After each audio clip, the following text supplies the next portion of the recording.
Manchester is red. Itulah kata-kata yang tepat melihat kesuksesan Michael Carrick menumbangkan Manchester City. Di laga debutnya, pelatih asal Inggris ini berhasil menghancurkan Pep Guardiola yang terkenal sebagai sosok dengan sejuta taktik di Premier League.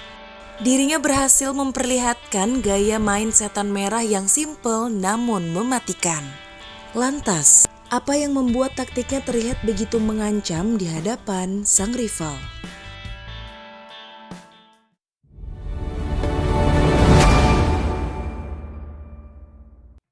Beritahu dunia segera kalau King Manchester United telah kembali.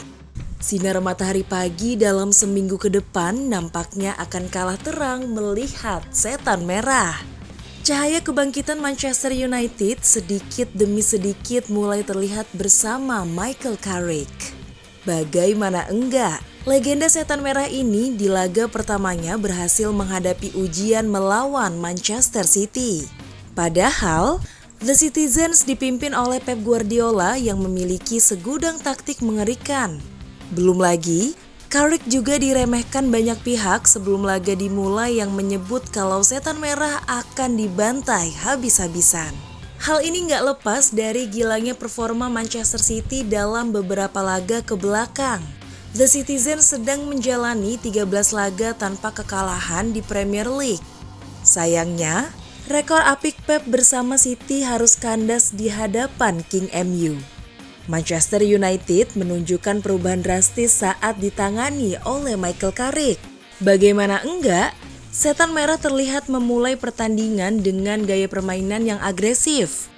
Kita bisa lihat, setan merah langsung mendapatkan peluang awal dari sundulan Harry Maguire yang sayangnya masih menghantam mistar gawang.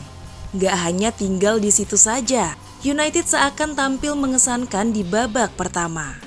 Ucapan ini terbukti dari setan merah yang harusnya bisa unggul 2-0 jika saja gol Amad Diallo dan Bruno Fernandes nggak dianulir karena offside. Selain offside, Gianluigi Donnarumma juga pantas disebut sebagai penyelamat bagi Manchester Biru. Kiper asal Italia ini buktinya mencatatkan 5 save yang terus menggagalkan peluang setan merah. Akan tetapi, gawang Donnarumma akhirnya jebol juga melalui skema counter-attack mengerikan. Berawal dari kegagalan Manchester City memanfaatkan skema set piece, Manchester United langsung menyerang balik dengan serangan kilat yang kemudian diselesaikan Bryan Mbeumo. Donnarumma takluk melihat tendangan winger Kamerun yang mengarah ke tiang jauh tersebut. Seakan belum puas, United kemudian kembali menambah keunggulan menjadi 2-0 melalui sosok Patrick Dorgu. Pemain asal Denmark ini seakan memperlihatkan performa yang berbeda sejak kepergian Ruben Amorim. Selain itu, Matheus Cunha juga perlu diberikan apresiasi setinggi langit. Playmaker asal Brazil ini mampu memberikan 1 assist meski baru masuk di menit ke-71. Bahkan, Cunha sebenarnya bisa mencatatkan 2 assist jika saja gol Mason Mount di akhir laga nggak dianulir oleh wasit. Kemenangan kontra Manchester City ini seakan menjadi angin segar bagi Manchester United. Pasalnya, setan merah kembali berhasil membuat Sir Alex Ferguson kembali memperlihatkan senyumannya. Di lain sisi, setan merah juga berhasil melesat ke peringkat 5 klasemen dan hanya terpaut 1 angka dari Liverpool di posisi 4. Sekarang, mari kita ulas seberapa gemilang taktik Michael Carrick di laga tersebut. Pelatih asal Inggris membawa Manchester United bermain dengan formasi 4-2-3-1 secara harfiah. Namun, formasi ini pada kenyataannya hanya berlaku sebelum pertandingan dimulai. Pasalnya Carrick membawa setan merah untuk bermain secara dinamis.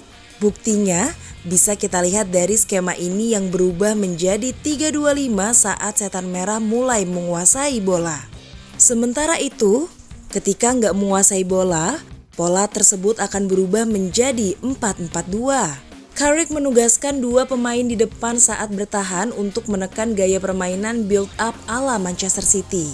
Skema ini lebih detailnya akan membuat salah satu pemain untuk menutup operan yang akan mengarah ke Rodri. Gelandang Spanyol ini dibuat nggak bisa memegang bola dengan mudah seperti biasanya. Strategi ini terbukti ampuh untuk memutus aliran serangan Manchester City. Gimana enggak? Rodri yang menjadi otak permainan seakan dibuat mati kutu karena nggak bisa membantu serangan. Hal ini nggak lepas dari formasi 4-4-2 yang mampu menutup area tengah setan merah. Alhasil, Pep harus mengganti gaya serangannya untuk bermain melalui sektor winger. Akan tetapi, hal tersebut juga nggak bisa membuat Manchester Biru menemukan celah. Statistik mencatatkan kalau setan merah layak menang di laga tersebut. Hal ini terbukti dari Manchester City yang hanya memiliki satu tendangan on target selama 90 menit. Padahal, anak asuh pelatih berkepala botak ini sudah mendominasi laga dengan catatan 69% penguasaan. Prestasi ini seakan buat banyak pihak nggak percaya melihat perkembangan Carrick di United. Gimana enggak? Pelatih asal Inggris ini hanya punya waktu 3 hari untuk mempersiapkan anak asuhnya setelah diresmikan pada hari Rabu lalu. Namun, Carrick justru berhasil membuat setan merah bermain dengan struktur yang rapi dan disiplin. Lini belakang harus menjadi salah satu area yang patut diberikan pujian lebih. Duet Harry Maguire dan Lisandro Martinez buktinya berhasil buat Erling Haaland mati kutu sampai harus ditarik keluar. Striker Norwegia ini buktinya hanya mampu menyentuh bola sebanyak 15 kali. Padahal, Lisandro Martinez sebelumnya dicemooh oleh Paul Scholes yang yakin kalau bek Argentina ini akan kewalahan melawan Haaland. Saya pesimis jika Lisandro yang akan head to head dengan Haaland. Dia tidak akan bisa melakukan itu. United butuh duet De Ligt dan Maguire. Bahkan, Nick Butt juga yakin kalau Erling Haaland akan buat Lika frustasi. Haaland akan mengincar Lisandro dan bermain-main dengannya. Itu seperti seorang ayah yang berjalan-jalan dengan anak kecilnya. Itulah yang akan terjadi di pertandingan nanti. Di lain sisi, kejeniusan Carrick di laga kontra Manchester City juga mengundang perhatian Pep Guardiola. Pelatih botak ini mengaku takjub melihat gaya main yang diperlihatkan Michael Carrick. United layak menang, mereka tim yang lebih baik. Mereka punya sesuatu yang tidak kami punya. Kami kalah dalam banyak momen ketika bertahan, duel, dan juga saat menguasai bola. Kemenangan kontra Manchester City juga membuktikan kalau Carrick benar-benar menjadi sosok yang seakan tahu kebutuhan klubnya. Kedatangan pelatih asal Inggris ini awalnya buat banyak fans merasa pesimis. Gimana enggak? Mereka merasa kalau manajemen hanya menunjuknya akibat keputusan yang sembrono. Sebut saja seperti pelatih baru datang. Mengulang dari nol, performa klub mulai membaik, drama ruang ganti tiba-tiba datang. Performa klub menurun, sampai akhirnya semua kembali ke awal lagi. Gak heran kalau Roy Keane sempat mengecam setan merah saat melantik Carrick pada hari Rabu lalu. Jika kita melihat Michael Carrick, dia gagal di Middlesbrough, padahal tugasnya hanya membawa mereka promosi. Itu berarti dia adalah manajer yang buruk, tegas Keane. Meski begitu, masih ada beberapa sosok yang percaya kalau Carrick merupakan sosok yang tepat bagi klub. Sebut saja seperti Wayne Rooney yang yakin gaya main ala Sir Alex akan kembali. Saya sangat senang, sungguh sangat senang. Saya pikir klub, semangat, daya juang, energi, mereka semua bermain dengan fantastik di laga ini.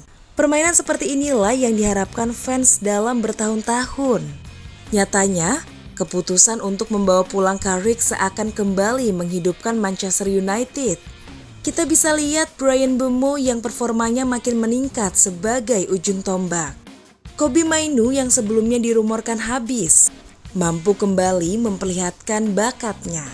Selain itu, Bruno Fernandes juga bisa kita lihat seakan kembali menunjukkan taji tajamnya. Gelandang Portugal ini buktinya mampu mencatatkan 6 peluang ditambah 1 assist saat menghadapi Manchester Biru. Statistik yang cukup menakjubkan untuk pemain yang harus menghadapi Manchester City era Pep Guardiola. Gak heran kalau Carrick seakan membawa angin segar setelah ditinggal Ruben Amorim. Ia berani mengambil keputusan yang sulit ditebak dalam urusan taktik. Akan tetapi, kini Carrick juga harus mengemban tugas yang lebih berat karena permulaannya yang begitu mengesankan. Dengan kemenangan kontra Manchester City, mampukah Michael Carrick mengamankan posisi terbaik bagi Setan Merah musim ini?